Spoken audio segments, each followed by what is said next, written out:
Hello po, kamusta po kayo? Narito po muli tayo sa panibagong video na handog ng GC Studio. At sa video pong ito, ang tampok nating musika, orasyon ay para bumalik siya sa iyo. Hindi niya uunahin ang kanyang pride. Opo, tama po kayo sa narinig. Ang musika orasyon na pong ito ay para babalik siya sa iyo at hindi na niya iisipin pa ang pagtaas ng kanyang pride.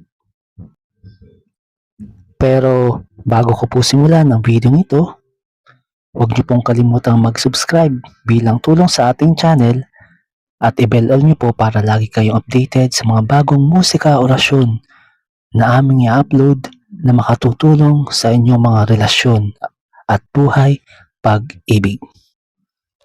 Disclaimer lamang po, ang hangad po namin ay makatulong sa inyong mga buhay pag-ibig at relasyon na nagkakaroon ng lamat o problema.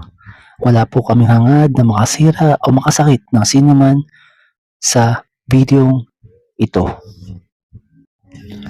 At ngayon nga po ang tampok natin ay musika, orasyon para bumalik siya sa iyo. Di niya uunahin ang kanyang pride, pagkus ikaw ang uunawain niya ngayon. Opo, ina-attract po natin yan sa pamamagitan ng tulong ng universe at ng makapangyarihang nasa itaas. At syempre po, dagdagan pa po natin ng positibong enerhiya na ating ina-attract sa pamamagitan ng mga ginagawa nating mabubuti. Opo, dahil kung po tayo ay nakikinig, gumagawa, naniniwala ng ganitong mga pamamaraan, syempre po, sabayan po natin ang mabuting gawain sa kapwa. Huwag po tayong gagawa ng masama para sa gayon, mas mabilis po nating ma-attract ang mga positibong enerhiya. At ang isa nga po sa mga positibong enerhiyang ito ay ang musika, orasyon na ito. May nagsasabi po na baka hindi daw po ito epektibo, na baka po ito ay gawa-gawa lamang. Huwag po kayong maniniwala dahil ito po ang simpleng eksplanasyon. Kagaya po ng pagdarasal, di po ba pag nagdarasal tayo, kailangan time-team, kailangan naniniwala tayo. Ganun din po ito, kailangan po patuloy tayong palit-ulit na humihiling sa musika, orasyon. At kapag ginagawa niyo po ito, dapat po ang inyong paniniwala at hindi kinokontra dahil negatibo po yun kapag kinokontra ninyo ang musika, orasyon. At mamaya po pagkatapos nito, meron po akong orasyon, musika orasyon, na bibigkasin. At habang binibigkas ko po yun, isipin mo po ang person mo. Isipin niyo po ang inyong karelasyon.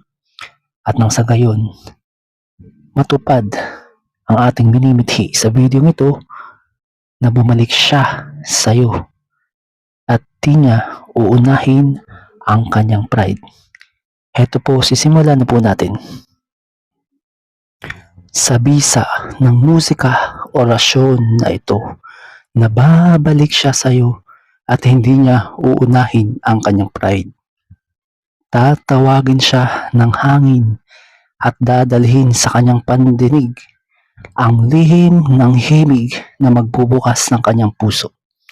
At madarama niya na babalik siya sa iyo at hindi niya uunahin ang kanyang pride.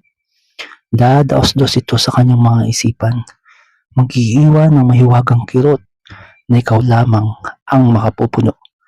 Unti-unti niyang mararamdaman ang panawagan mo.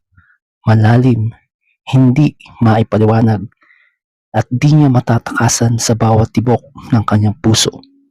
Hinihiling ng orasyon na ito ang pagkakaayos ninyong dalawa, ang pagbabalik ng lambing at ang paghilom ng anumang lamat. Sa tulong ng universe, ng tadhana at ng makapangyarihang nasa itaas, magiging matatag, payapa at buo ang inyong ugnayan.